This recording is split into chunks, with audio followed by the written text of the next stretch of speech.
volviendo al tema, ¿por qué los inmigrantes llegan acá? Porque obviamente, pues, tienen un trabajo, les pagan una miseria, pero es lo suficiente para poder sobrevivir y para poder mandar un dinero a sus familias.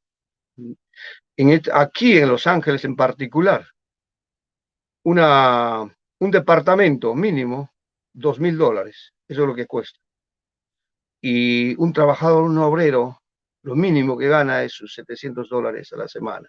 Estamos hablando que ganará sus 2,800, $2,000 de repente, su promedio al mes. Entonces estamos hablando que le alcanza a las justas para pagar su renta. Entonces tienen que vivir entre 5 o 6 personas en un mismo lugar, escondidos, perseguidos, para poder sobrevivir. Esa es la situación real. ¿Por qué se vienen? Porque acá obviamente encuentran un trabajo en las condiciones más paupérrimas, sin derechos, sin beneficios, sin nada. Eso no es vida.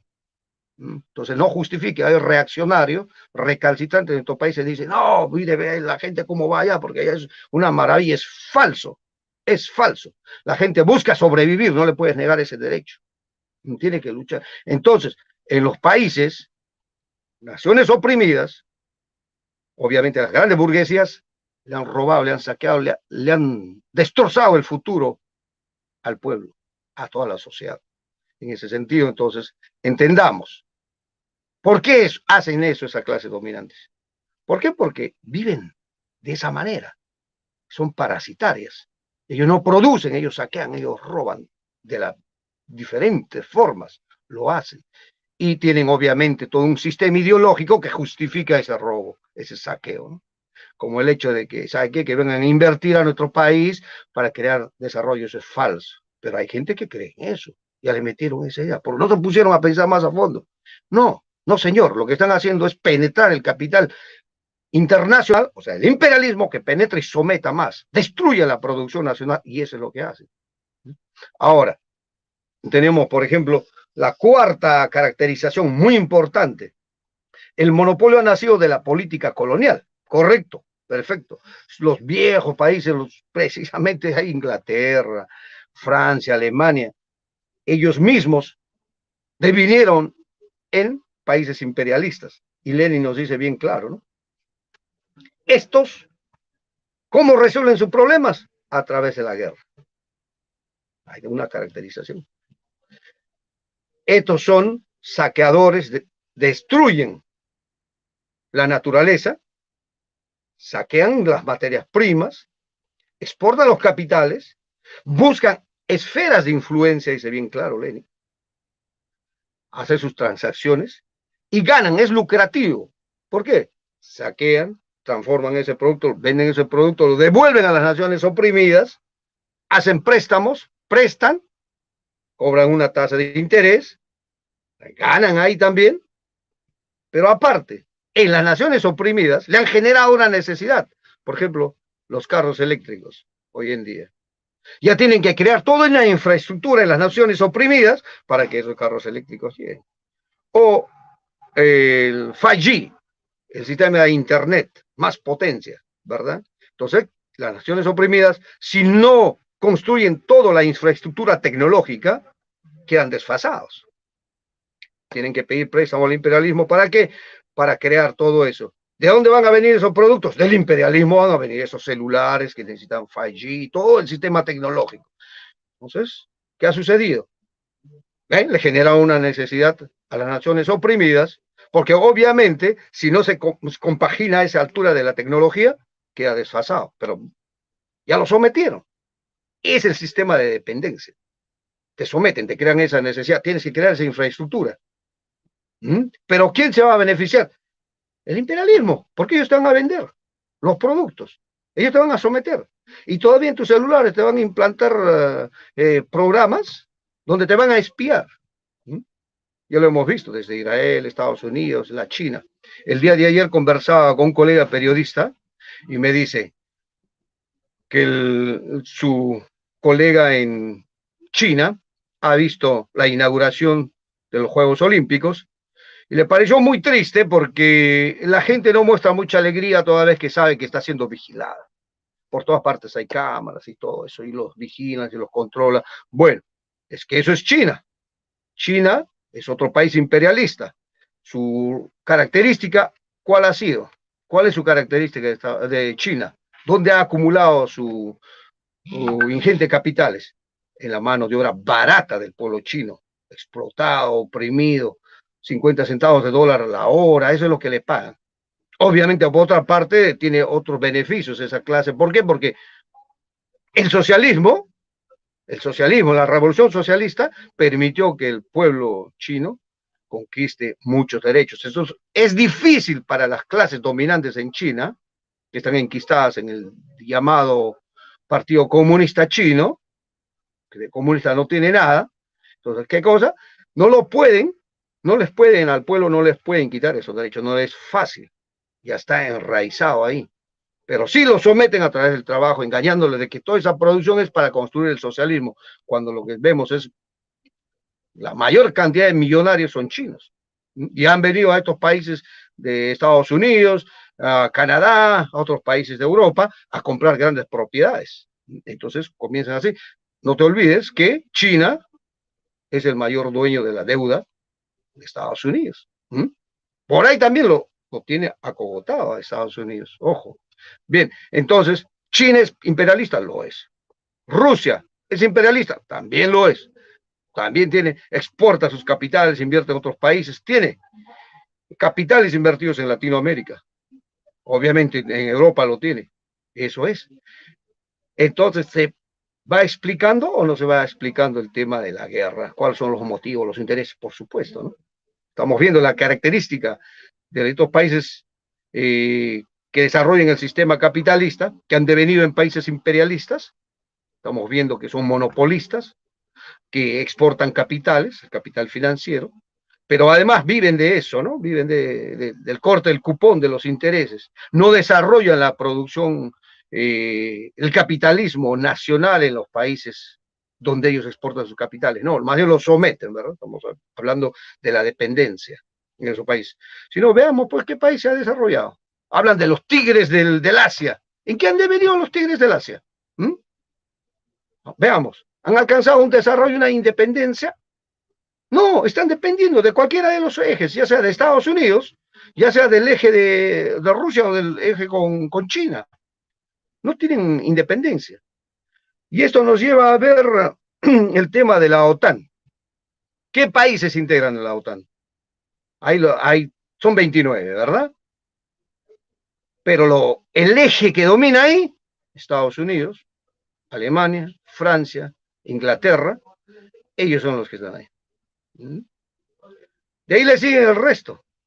Lituania, por ejemplo, Lituania que ha sido ex país de la ex Unión Soviética, ha sido parte de la Unión Soviética. Estonia, Lituania, Letonia, todos esos países, ¿no? Y también fueron parte del socialismo, la ex Yugoslavia, Polonia. Esos países hoy día son justamente los brazos de la OTAN que están cercando a Rusia. Son países capitalistas, son potencias imperialistas. No. Estas son naciones sometidas, dependientes, y lo han desarrollado su industria. Precisamente conversábamos, le decía con este colega, y me dice, ¿no? Que ese sistema en China, por ejemplo, hay un sistema de vigilancia. Yo le pregunto, ¿acaso en Estados Unidos no lo hay? Lo hay. Y ahora, estos países de Lituania, Letonia, Luxemburgo, Montenegro, Noruega, etcétera, esos países, bueno, Noruega tiene un mayor desarrollo, obviamente. España, por ejemplo, ¿qué hace allá? Tratando de quedar bien con el imperialismo. En España, esa socialdemocracia que está en el gobierno, esa ha sido siempre pro-imperialista. En la Segunda Internacional, por ejemplo, apoyó también al eje.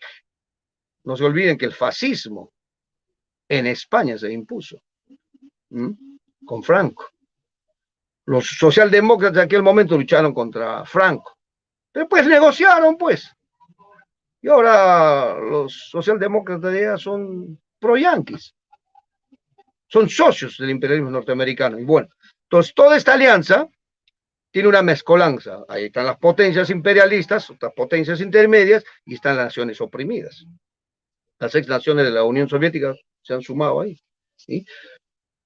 Ellos son parte de este eje y son carne de cañón, son carne de cañón. Y les traía esto acá, esto al tema, ¿por qué? Porque precisamente la relación del imperialismo con las naciones oprimidas, hay que verlos. Cómo estos imperialistas resuelven entre ellos sus contradicciones, pero ¿a quiénes usan como piezas de ajedrez?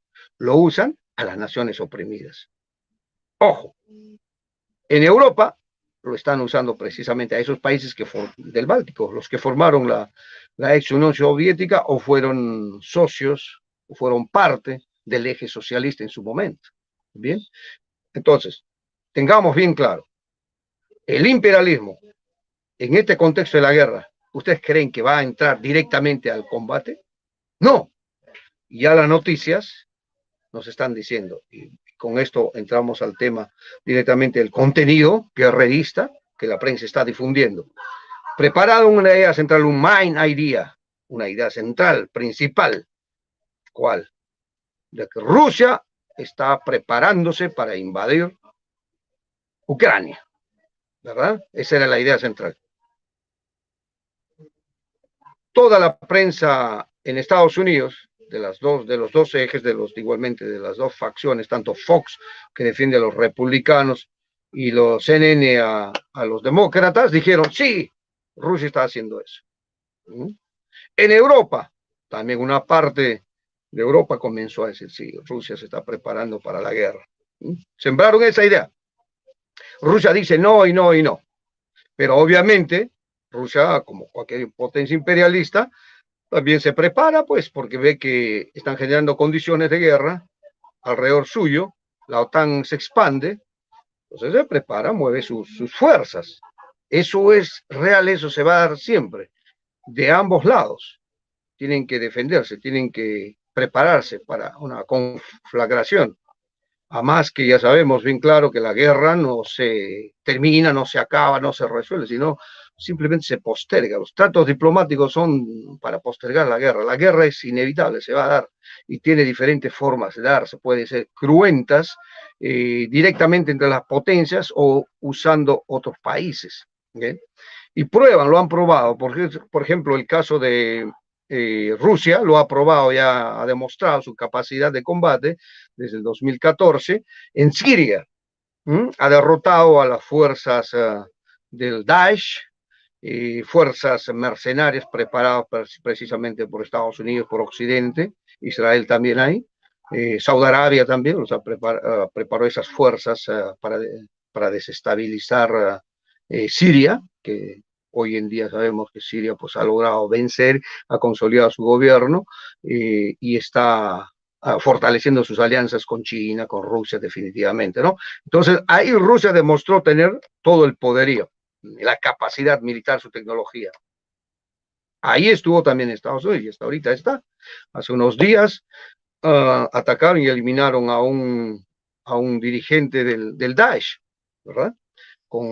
Se metieron a Siria sin la autorización del gobierno, así es, son las potencias imperialistas, invadieron y aniquilaron a uno de sus engendros, porque el mismo Estados Unidos engendra esos monstruos, esos dirigentes, dirigentes, jefes de esas fuerzas mercenarias, y luego ellos se voltean, pues como en el caso, por ejemplo, de Irak, recordarán ustedes a Saddam Hussein, lo forjó, lo formó, lo engendró el imperialismo norteamericano, y mira cómo se dio, ¿no? Por ejemplo, al otro agente, Osama Bin Laden, a ese también lo formó Estados Unidos para que combata la ex Unión Soviética. Cuando ya había devenido en social imperialista la ex Unión Soviética, en la década de los 80, por ejemplo, ahí fue un elemento importantísimo este señor, que ya Estados Unidos lo eliminó, lo mató, pero ese fue un agente de la CIA. Se le voltean a sus propios agentes, entonces tienen que eliminar. Crean así guerras, necesitan crear esos contextos de guerra para vender sus armamentos, para mover su industria, es negocio. sea, la ley del caos, así se llama, la ley del caos. Tienes que generar eso para generar movimiento, negocios, lucro, y aprovechas para expandir, aplicar tus planes. En contextos violentos es donde se aplican los planes y lo aplican las potencias imperialistas. Por ejemplo, el neoliberalismo lo aplicaron en contextos de fuertes contradicciones, contradicciones antagónicas en la sociedad. En Chile lo aplicaron con la dictadura militar, en el mismo Perú lo aplicaron con una dictadura abierta de Fujimori, genocida. Igualmente en Argentina lo aplicaron en un contexto igualmente de golpes militares, con militares fascistas, en fin, así en diferentes lugares, ¿no? Entonces, eso es real, no podemos ponernos de espalda a esa realidad. La cuestión es, ¿cómo interpretamos eso? ¿Qué nos enseña? Si no tenemos una firme posición de clase, si no sabemos qué buscamos, obviamente nos vamos a poner a la cola de eso.